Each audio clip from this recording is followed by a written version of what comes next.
Jesus curses the fig tree. On the following day, when they came from Bethany, Jesus was hungry. Seeing in the distance a fig tree in leaf, he went to see whether perhaps he would find anything on it. When he came to it, he found nothing but leaves, for it was not the season for figs. Jesus said to it, "May no one ever eat fruit from you again." And his disciples heard it. Jesus cleanses the temple.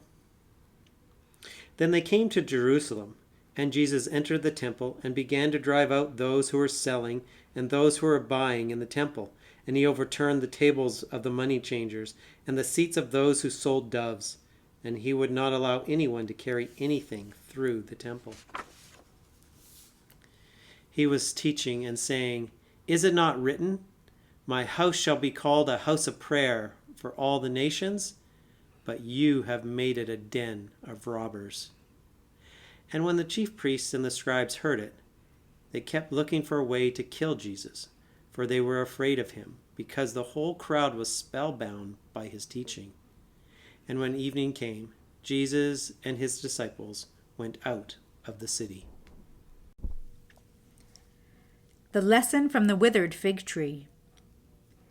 In the morning, as they passed by, they saw the fig tree withered away to its roots. Then Peter remembered and said to Jesus, "Rabbi, look, the fig tree that you cursed has withered."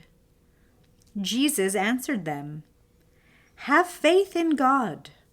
Truly I tell you, if you say to this mountain, 'Be taken up and thrown into the sea,' and if you do not doubt in your heart, but believe that what you say will come to pass, it will be done for you. So I tell you, whatever you ask for in prayer, believe that you have received it, and it will be yours. Whenever you stand praying, forgive, if you have anything against anyone, so that your Father in heaven may also forgive you of your trespasses." The authority of Jesus questioned. When Jesus entered the temple, the chief priests and the elders of the people came to him as he was teaching and said, "By what authority are you doing these things, and who gave you this authority?" Jesus said to them, "I will also ask you one question. If you tell me the answer, then I will also tell you by what authority I do these things. Did the baptism of John come from heaven, or was it of human origin?" And they argued with one another, "If we say from heaven, he will say to us, 'Why then did you not believe him?' But if we say of human origin, we are afraid of the crowd, for all regard John as a prophet." So they answered Jesus, "We do not know." And Jesus said to them, "Neither will I tell you by what authority I am doing these things." The parable of the two sons. Jesus answered, "What do you think? A man had 2 sons. He went to the first and said, 'Son, go and work in the vineyard today.' The first son answered, 'I will not.' But later he changed his mind and went. The father went to the second son and said the same. And the second son answered, 'I go, sir.' But he did not go. Which of the 2 did the will of his father?" The disciples said, "The first." Jesus said to them, "Truly I tell you, the tax collectors and the prostitutes are going into the kingdom of God ahead of you. For John came to you in the way of righteousness, and you did not believe him. But the tax collectors and the prostitutes believed him. And even after you saw it, you did not change your minds and believe him." The parable of the vineyard. Jesus said, "Listen to another parable. There was a landowner who planted a vineyard, put a fence around it, dug a winepress in it, and built a watchtower. Then he leased it to tenants and went to another country. When the harvest time had come, he sent his slaves to the tenants to collect his produce. But the tenants seized his slaves and beat one, killed another, and stoned another. Again, he sent other slaves, more than the first, and they treated them the same way.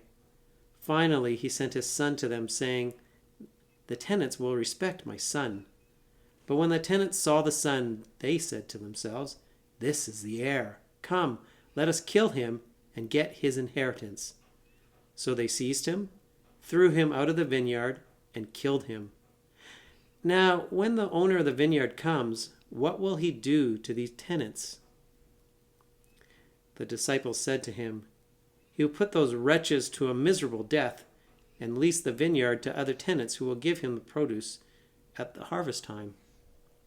Jesus said to the disciples, "Have you never read in the scriptures, 'The stone that the builders rejected has become the cornerstone'? This was the Lord's doing, and it is amazing in our eyes.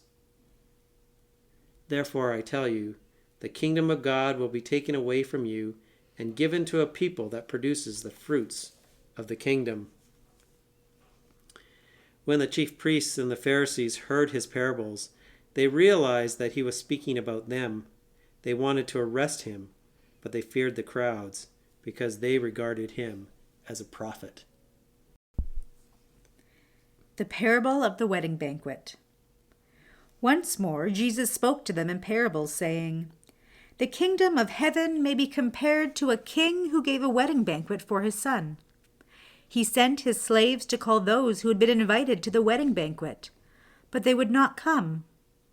Again, he sent other slaves, saying, 'Tell those who have been invited, look, I have prepared my dinner. My oxen and my fat calves have been slaughtered, and everything is ready. Come to the wedding banquet.'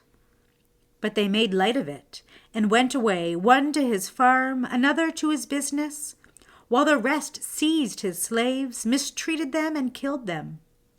The king was enraged. He sent his troops, destroyed those murderers, and burned their city. Then he said to his slaves, 'The wedding is ready, but those invited were not worthy. Go, therefore, into the main streets and invite everyone you find to the wedding banquet.' Those slaves went out into the streets and gathered all whom they found, both good and bad. So the wedding hall was filled with guests. But when the king came in to see the guests, he noticed a man there who was not wearing a wedding robe, and he said to him, 'Friend, how did you get in here without a wedding robe?' And he was speechless.